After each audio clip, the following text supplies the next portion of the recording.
So, welcome back. Going to be continuing reading the novel Lord of the Mysteries, Volume 1, Clown, by Cuttlefish That Likes Diving. Last time we read up to chapter 63. Uh, Blind did some divinations, glaces about some investment opportunity, and then um, Anna's fiance had a dream interpretation. Let's continue with chapter 64, Instigator. After instructing her golden retriever Susie, Audrey paced around, seemingly worried. She too was uncertain if the ritualistic magic would result in anything odd. Let's do this. Her eyes turned calm as she used her state as a bystander to view the imagined process. Soon she came to a new arrangement. Audrey unlocked the door to her bedroom and said to Susie, Susie, sit here. If Annie and the rest try to barge their way in, immediately go to the bathroom to inform me. In order to prevent any accidents, her personal maidservant had the key to unlock her door. Susie looked at her enigmatically and wagged her tail thrice. Very good. I'll let you choose anything you want for lunch today. Audrey pumped her fist gently. After exhorting Susie, she entered the bathroom. The square bathtub was 3 to 4 meters on each side. There was clear water rippling gently in it with steam emitting from it. It was quite a dreamy sight. Audrey tidied up a rectangular table with many bottles placed on it. Then she went back out and moved the candles, sacrificial items, and a white robe over. Immediately after that, she closed the bathroom door. With everything done, Audrey heaved a sigh of relief and picked her translucent light blue bottle besides the 4 candles. Cylindrical bottle shimmered dreamily under the light. In it was the essence oils she had distilled from a mixture yesterday. As an enthusiast of mysticism, she had no lack of research regarding such items. She had many different kinds of extracts, flower essence, perfume, essential oils, and incense that she brewed herself at home. As such, she had already finished the initial preparations according to the fool's instructions. Moonflowers, gold mint, slumber flowers, fingered citron, and rock rose. What an odd concoction, Audrey mumbled softly. Oh, one has to cleanse one's body and calm their mind before engaging in ritualistic magic. This is a form of reverence to the divine, to the target. As she went through the entire process in her head, she placed the ritual's essential oil beside her bathtub. She reached out and began disrobing what she wore at home. Pieces of her silk clothing fell into the laundry basket one after another. Audrey coiled up her hair into a bun and tested the water's temperature with her hand. Then she carefully stepped into the bathtub, allowing her body to slowly sink into the warm water's embrace. She exhaled comfortably, finding herself warm all over. She felt abnormally relaxed. I don't even want to move a single finger. Audrey forcefully pumped herself out as she grabbed the translucent light blue bottle beside her and dripped a few bottles into the water. Dropped a few, dripped a few drops into the water. A waft of fragrance dispersed, filling the silence with refreshing smell. Audrey breathed a few times and nodded in satisfaction. Not bad, smells really good. How relaxing, how comfortable. I don't want to move at all. All I wish is to lie here in silence. Silence, silence. After losing her sense of time, Audrey suddenly heard barking. She opened her eyes in shock, looking at to her sides in a daze. She had no idea when Susie had opened the door and entered. She was squatting outside the bathtub, looking at her with an exasperated look. As she rubbed the corners of her eyes, Audrey felt that the water had cooled down quite significantly. I fell asleep, she subconsciously asked herself. Susie looked at her without barking or wagging her tail. The effects of that bottle of ritualistic oil sure is great. Yeah, really great. Audrey chuckled dryly as she explained in a cheerful tone. She stood up, retrieved a towel, and as she wrapped and wiped her body, she said to the golden retriever beside her, Susie, continue to keep watch. Do not let Annie and the rest enter. Only when the golden retriever left did she secretly stick out her tongue. She threw her towel aside and wore a clean white robe. After closing the door to the bathroom, Audrey recalled the ritual she had memorized. She picked up 4 candles and placed them on the 4 corners of the table. Loaf of white bread on the top left corner, a bowl of Enya potted noodles at the top right corner.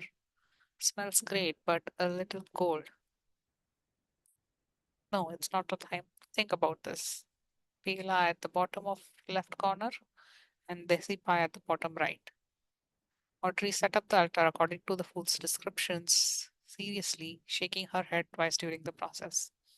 After she was done with the preparation, she left her 4 candles lit. She picked up a silver knife and stabbed it into the pile of coarse salt. After narrating the secret incantation in Hermes, Audrey raised the knife with beautiful patterns and placed it into the cup filled with clear water. After focusing her mind, she pulled out the silver secret blade, cogitating her spirituality to spew out and spread from her blade. Invisible energy spewed out as Audrey held the knife and circled the altar twice. Once. Why twice? When she felt the spirituality wall was fully erected around her, she expelled all the uncleanliness and distractions outside. Maintaining her spectator state, she prevented her excitement and joy from affecting the ritual. She put down the silver knife and picked up the tiny blue crystalline bottle and dripped a drop on each candle. Sizzle. A faint fragrance emanated as Audrey's body, heart, and soul seemed to attain tranquility. She drew a breath as she lowered her head in reverence and began chanting the incantation in Hermes. The fool that doesn't belong to this era. You are the mysterious ruler above the grey fog. You are the king of yellow and black who wields good luck. I pray for your help. I pray for your loving grace. I pray for you to give me a good dream. Moonflower, a herb that belongs to the red moon, please bestow your powers to my incantation. Fingered citron, a herb that belongs to the sun, please bestow your power to my incantation. Right after Audrey chanted the incantation and hoped to cogitate the contents of her plea, she felt there was a stir within the spirituality wall. She saw a dark red star swirling on the back of her hand. Her heart leapt as she hurriedly closed her eyes and calmed her heart to plead sincerely. When everything was over, she surveyed her surroundings wondrously, but did not find anything odd. Is that all? Audrey knitted her eyebrows slightly as she whispered. The king of yellow and black who wields good luck? The fool that doesn't belong to this era. In the Blue Avengers Captain Cable, Alger Wilson in his windstorm robe was silently reciting the 3 lines of description he had heard in the afternoon. He seemed to be attempting to find the clues of the person's identity through it. He shook his head and stood in a clearly vexed manner, but ultimately did not do anything. Algernon was not at ease inside the Blue Avenger, an ancient ship that was a relic from the Tudor dynasty. Although he was already in control of the ship, he had a gut feeling there were still many hidden secrets, just like the Blood Emperor. Therefore, he planned on using the ship to test the fool's powers, but did not wish to attempt the unknown ritualistic magic on the ship. Alger ruminated for a few moments before leaving the captain's cabin and went on the deck. He said to the few sailors, "We'll be reaching the Rochette archipelago, archipelago soon. We'll be anchoring there for a day." The sailors immediately cheered as they shouted in unison, "Thank you, my lord." As the ghost ship did not need sailors, there were very few sailors on board. There was no need to worry about the supplies being able to enjoy fresh food and clean water. However, after day after day of voyaging at sea and nearly unending vistas, exhausting them both physically and mentally, it felt like they were always repressed and tolerating something until they lost control. As for the Rorschach Pelago, it is a famous colony on the Sonia Sea. The business was booming and they had all kinds of industries. I simply can't wait. A crew member gyrated, gyrated his hips and sniggered a meaningful laugh that all men understood. On the public carriage towards Rutland Street, Klein, who was reading the newspaper leisurely, suddenly jolted. He seemed to hear an ethereal voice calling out to him. Shapeless murmurs resounded in his mind as his forehead throbbed uncontrollably. The contents of the calling that could not be heard left as fast as it came. In just 10 seconds, its transformed. Klein pinched his forehead and resisted the throbbing pain deep in his brain. Is this the murmurings of the unknown existences that old Neil mentioned? The result of having enhanced spiritual perception? Thought flashed through Klein's mind as he suddenly saw four black dots appear on the back of his right hand. They were like tiny, they were like tiny, inconspicuous moles. The four black dots that stemmed from the luck enhancement ritual quickly sank, dim, and dimmed and vanished. Klein looked at it with surprise and had an additional guess about what had just happened. Justice or the hangman had attempted the ritualistic magic that I gave them? Was my train of thought right? Those three descriptions have precisely pointed towards me through the mysterious space above the grey fog, but I am far from powerful enough. I can't hear the contents of their request. I wonder if the information is stored above the grey fog. Yes, I should confirm it by entering tonight. Klein felt a little perturbed and agitated. He quickly raised his newspaper and hid his face, preventing anyone from seeing the changes to his expression. Soon he arrived at the Zotland Street and entered the Blackthorn Security Company. Before he could greet Roseanne, Klein saw Captain Dunsmith walk out. He held a piece of paper with a portrait on it. Take a look at this internal warrant of arrest.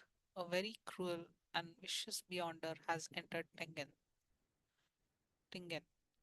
Dressed in his black trench coat, the hatless Dunn swept his gaze over and handed up his piece of paper in passing. Klein received it, and first thing that entered his vision was a portrait sketch of a boy with round face. He looked amiable with a tiny hint of bashfulness and was fairly young, probably around 18 or 19 years old. Triss, a suspected beyonder. The initial estimate is that he is a sequence 8 instigator, and we are not eliminating the possibility that the Theosophy order is behind this. The culprit behind the massacre of the Alfalfa, according to the witness, according to a witness testimony, he came to Tengen after leaving Enmed Harbor. His, his current whereabouts are unknown. Chris, Alfalfa, it's actually a crime committed by a beyonder. Clan suddenly recalled the dream interpretation from yesterday afternoon and Joyce Mayer's description. He immediately said, Captain, I know one of the witnesses. He might very well be an important witness. I know, Joyce Mayer. My help was requested by the machinery hive mind last night. I saw you in Joyce's dream. Many details have led to the confirmation that the Alfalfa tragedy was a result of Triss. Dunn's grey eyes looked unperturbed as he chuckled. How uninteresting, Captain. Thankfully, it was my rest day yesterday and not me acting as seer during work hours. Klein lampooned. He barely missed the horror of being caught skiving by his direct superior. He asked instead, which sequence pathway is instigator? What kind of order is the Theosophy order? What kind of organization is the Theosophy order? Was instigating others to kill each other the method Triss used to eliminate the side effects of the potion? or was it a requirement needed to advance? Dunn thought for a few seconds and said, coincidentally, it's about time for you to learn the relevant information regarding Beyonders and the mysterious organizations. You shouldn't be ordered by old Neil to keep reading the historical documents all the time. Captain, wasn't the reason for recruiting me to be your history expert? Client did not dare point out the problem as he nodded seriously. All right.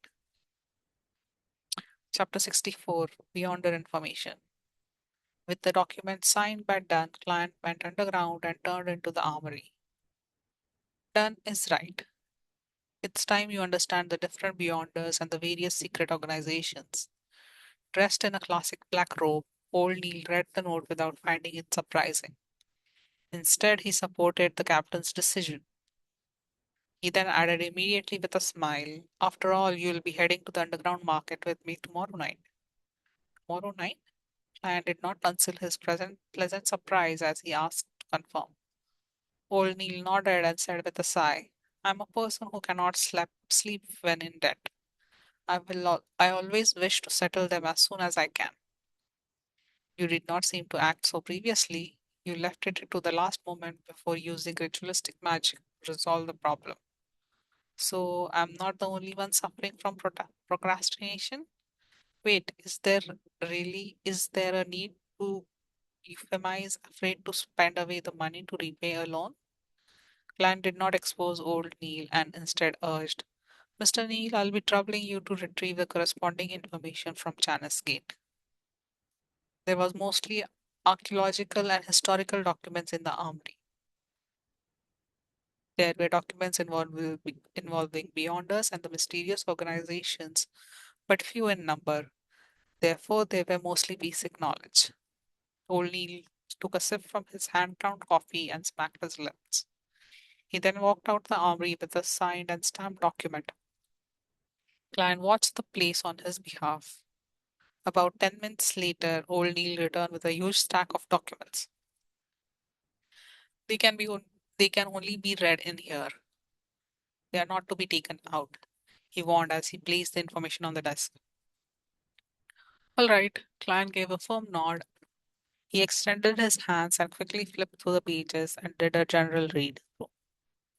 Very detailed, as expected of Nighthawk's internal documents, as expected of a church with 4,000 years history or even more. Klein sighed inwardly as he glanced through the documents. Not only did the document introduce the various secret organizations, it also listed down many of the sequence pathways. It was very complete. Most of them only wrote the portion name of the corresponding sequence, while others only described the Beyonders' abilities of the corresponding sequence. Some were completely missing and left blank. While holding back his excitement, Klein found the sequence pathway that led from Seer. He ruffled through the pages and soon found a familiar word. Then his delighted expression quickly froze because there was no corresponding portion name. Sequence 7 and 8 after Seer. Thankfully, the abilities of two following sequences are present. Klein silently exhaled as he calmed his mind and read the description seriously. Sequence 8, Ocean Name Unknown. Corresponding Beyonder is good at fighting with artifice and very crafty. Good at fighting with artifice. This is the next advancement of Seer. Why does it feel odd? I'm not a hunter. Am I going to become a melee mage? What does crafty mean? My intelligence is enhanced, making me good at fooling the enemy? Klein was stunned. He even suspected that the Nighthawk's information was wrong.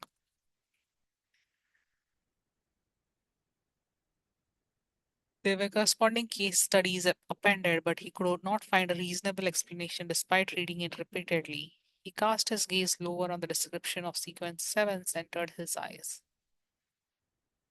Ocean name unknown. The corresponding Beyonder is good at many spells that can be quickly cast, fuse one's body skills, and supernatural powers as one. That's more like it. This is what an advancement of the seer should sound like. Clan heaved a sigh of relief. After seeing the case study for sequence 7, he cast his eyes to the overall description of the pathway.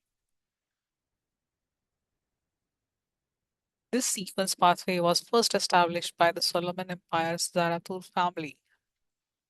During the conflicts of the Fourth Epoch, the family was not fully destroyed. The family's name was occasionally heard in the history of the Fifth Epoch.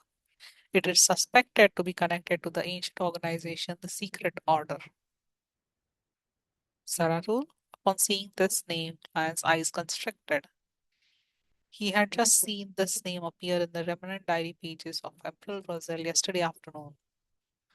Roselle's acting came from a reminder by the mysterious figure known as Zaratul. Because of that mysterious Zaratul, Emperor Roselle regretted not choosing seer. Therefore, I was indirectly influenced, turning me into a seer. It makes acting return to the embrace of the seer. It feels like it was all destined, predestined, destined. Klein knitted his brows and felt that things were somewhat different. Just from the logical chain, he did not feel that there was anything wrong in any aspect. However, in the domain of mysticism, predestiny often manifested things and involved new problems. In addition, transmigration is quite a baffling matter.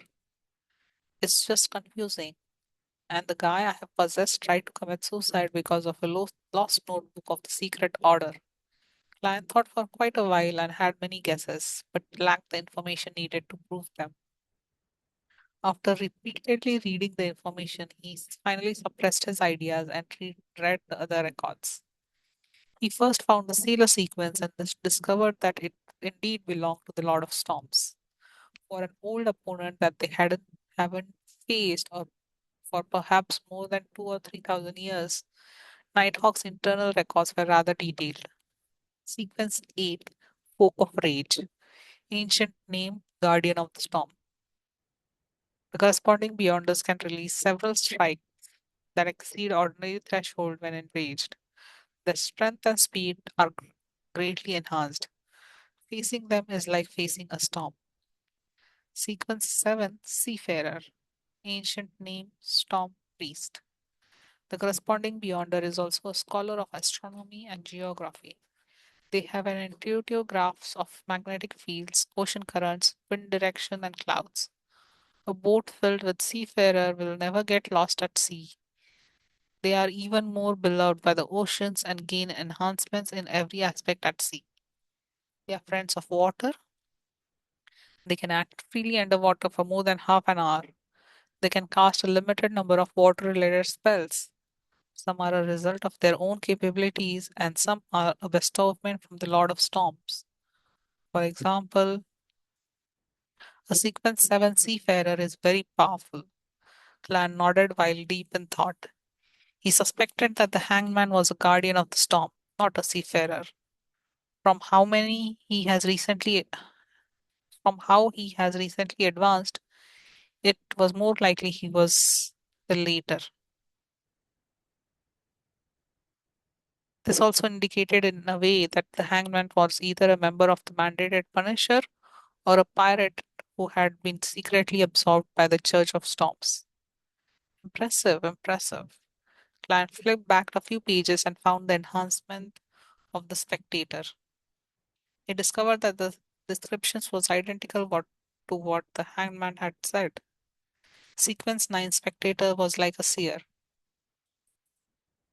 They lacked direct combat means and could only observe the target to obtain information, gleaning the true thoughts of the target.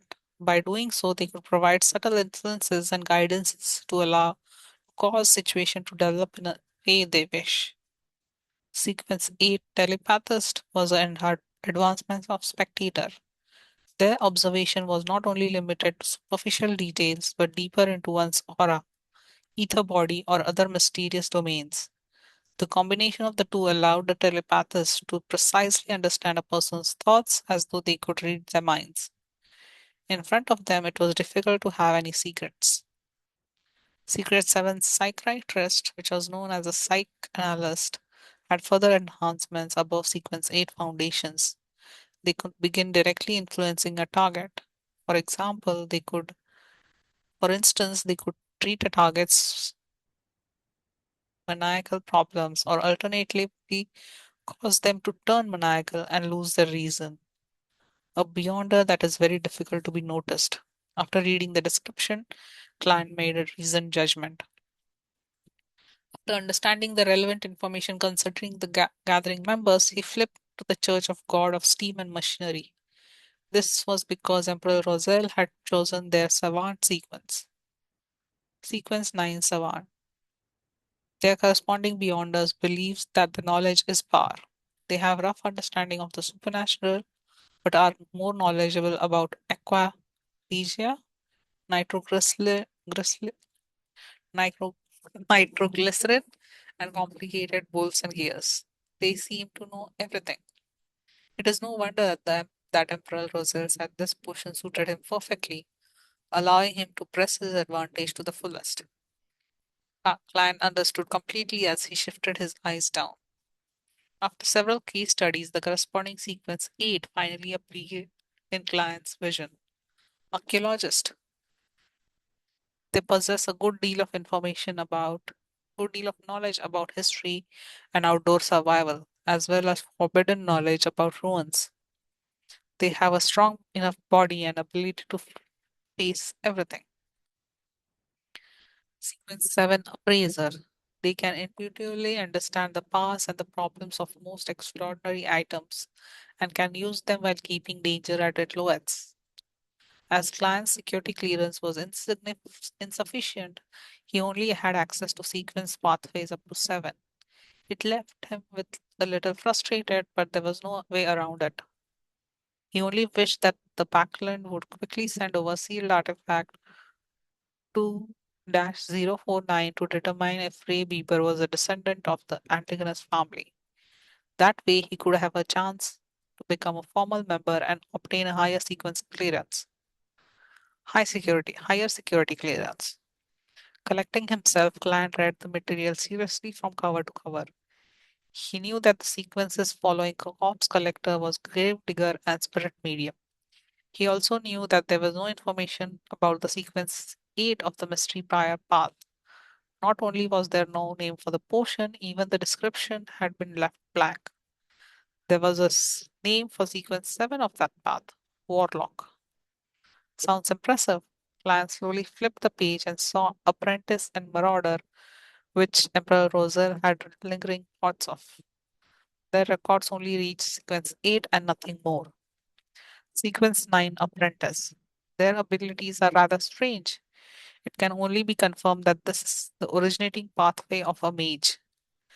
They are rarely trapped and is very difficult to be stopped. They often are able to escape and pass through obstacles every time. A sequence 8 Trickmaster. They wield all sorts of strange but important spells. Sequence 9 Marauder. Difficult to separate these beyonders from ordinary bandits or thieves.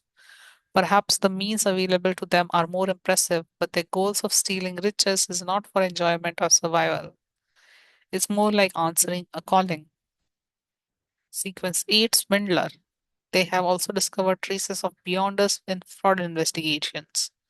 They gain enjoyment from swindling. Gain enjoyment from swindling? This is acting in different form, isn't it? If I had a choice, I might have chosen apprentice. Client silently said to himself. Suddenly, he discovered the corresponding sequence of quotient of culprit of Alpha Alpha a tragedy, Tris, instigator. Chapter 66, Demoness Sect, pretty apt. Chapter 8, sequence 8, instigator. They are adept at triggering the evil desires deep in people's heart, causing contradictions and inciting conflict, thus resulting in bloody massacres. The description isn't detailed enough. From the looks of it, the Nighthawks do not understand the capabilities of this potion well enough, but it does match the characteristics of the Alpha Alpha tragedy. Clan cast his gaze up and read the corresponding line for instigator. Sequence 8 Assassin. Can transform their bodies in a short period of time and become light as a feather. They can also utilize vision equal to that of an eagle. Every assassin is adept at hiding in the shadows. They have dexterous steps and have ability to release all their strength in one blow. After reading the description, Klein was left completely confused. Assassin? An advancement from assassin is instigator? This advancement this advancement is just as odd as how a seer advances to a class that is good at fighting with artifice. Some sequence pathway advance in a very ordinary fashion, such as spectator. Yet there are sequence pathways that seem to violate intuition and logic. Well, that might not be completely true. Perhaps I just haven't discovered some of the hidden points, common points. For instance, assassins and instigator can both bring catastrophe to others, but I can't figure out the enhancement of seer. Hey, could it be of Gandalf lineage? After adding some supportive magic, the other attributes points are dumped into strength and technique. As Clan lampooned in a speechless manner, he silently shook his head. He flipped to the section about the secret organization, the Theosophy order that involved instigators. Theosophy order, a secret organization that appeared in the fifth epoch, which is an early era of current epoch. They believe that the mind is a fundamental they believe that the mind is fundamental to a person, while the physical flesh is a cage that restrains the mind. The reason why humans do evil is a result of the physical body's influence. One has to use their spirituality to obtain knowledge, allowing the mind to gradually extricate itself from body. Then, through the trials of the stars, they will eventually be separated from the material world, returning to the purest and truest self, obtaining eternal redemption. Therefore, many extremist members of the Theosophy order will make destroying bodies of the others their goal, which has led to many bloody massacres. It is obvious that they possess two sequence pathways. First is the more common apprentice and trickmaster portions amongst their members. The other sequence comprises of assassin and instigator rarely appear. There is currently no evidence that indicates the Theosophy order possesses sequence 7 or higher portions. It is unknown how the Theosophy order established itself. Their possible origins can only be analyzed using two sequence pathways. Firstly, the apprentice and the trickmaster sequence easily remind people of the Abraham family of the Tudor dynasty in the fourth epoch. The Tamara family, tied to the Abraham family through marriage for extended periods of time, cannot be eliminated as well. Secondly, the assassin and instigator points towards the demoness sect.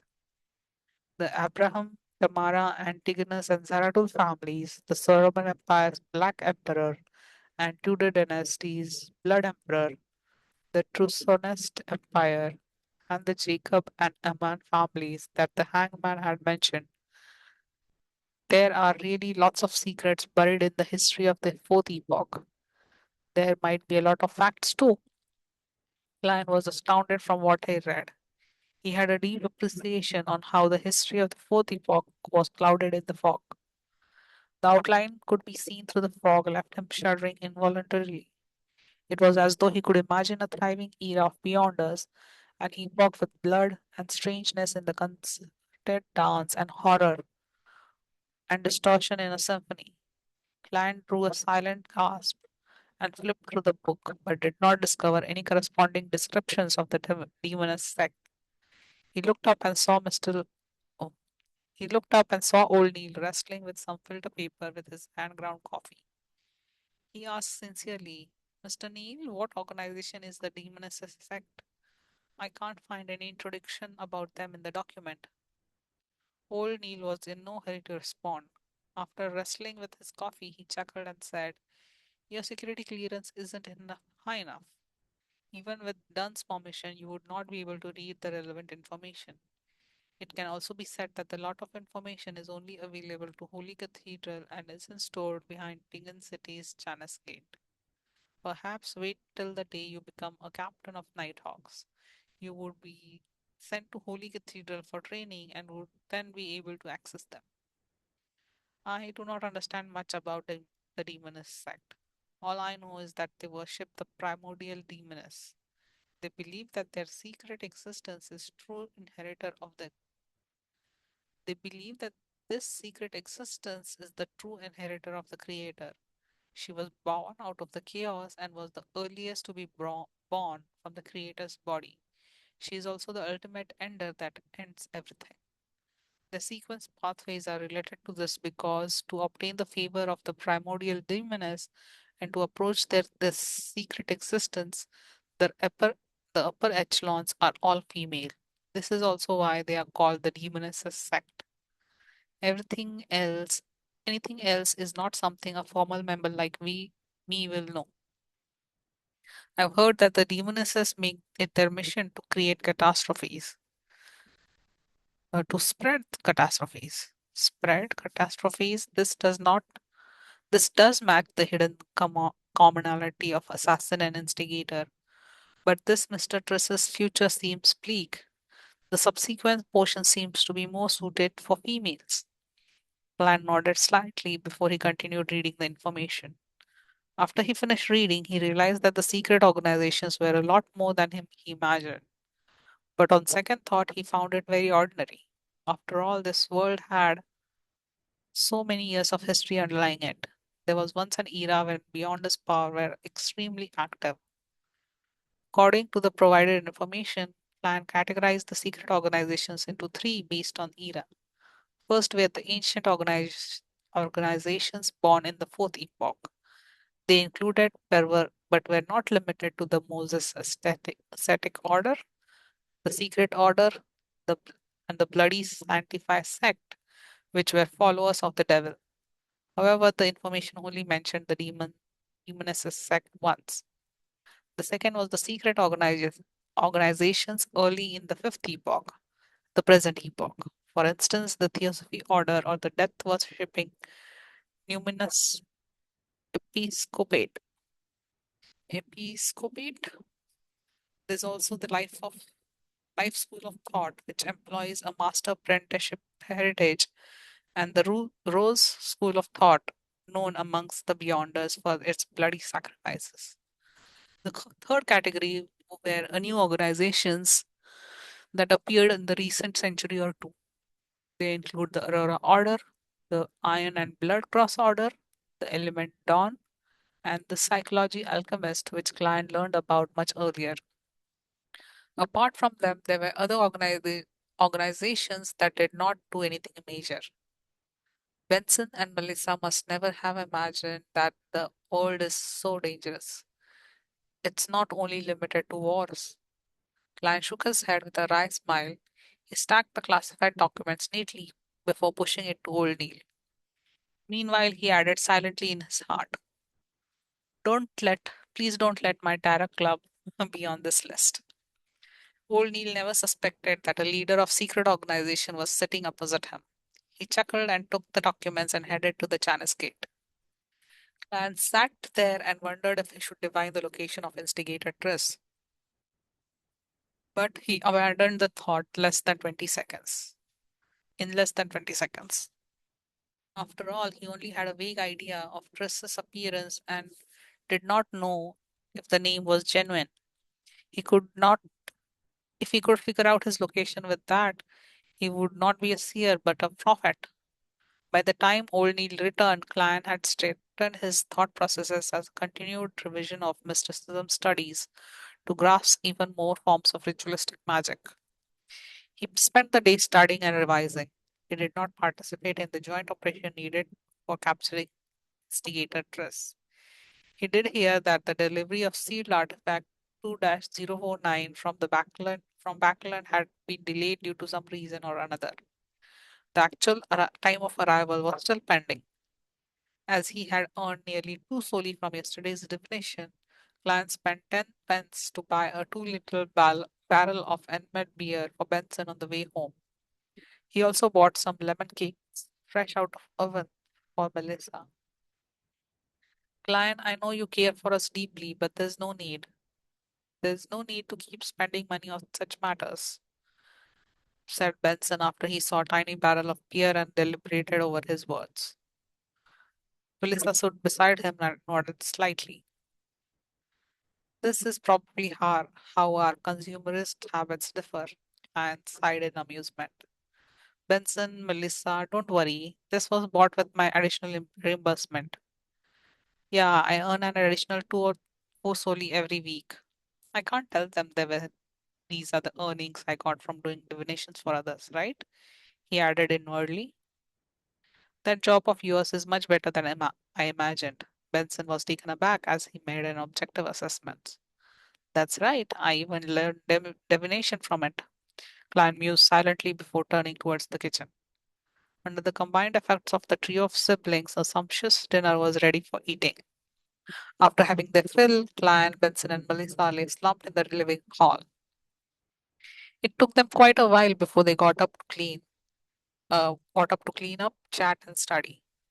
When Benson and Melissa uh, fall asleep, over. I'll head above the Grey Fog to see the effects of the ritual.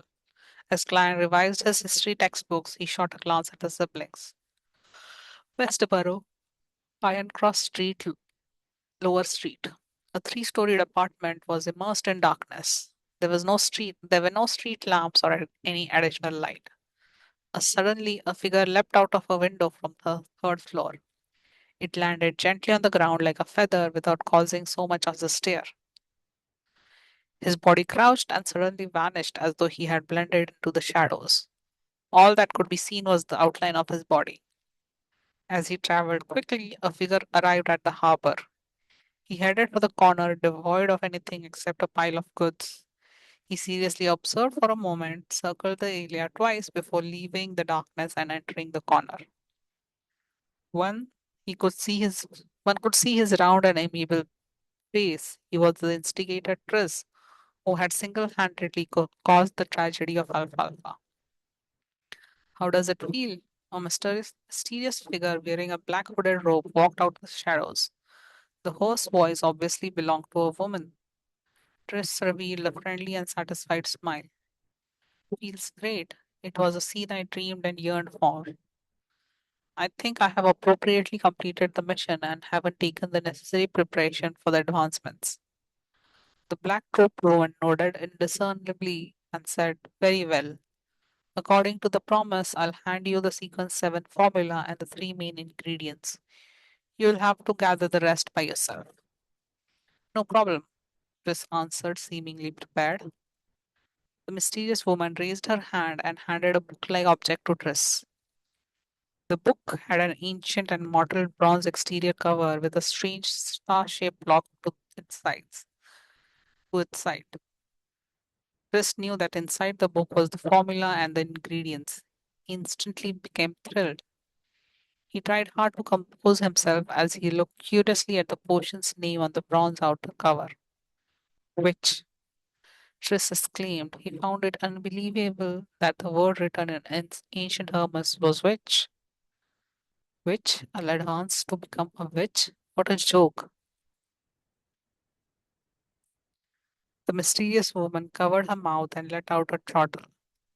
It took her quite some time before she answered. Weren't you always curious? Curious about why our upper echelon are all female? This is the answer. There's a footnote about Gandalf. He's a fictional character, yes, wizard, and the one of the protagonists from J.R.R. Tolkien's novels, The Hobbit and The Lord of the Rings. Yes. So we'll stop here for today. Thank you for listening and have a nice day. Bye bye.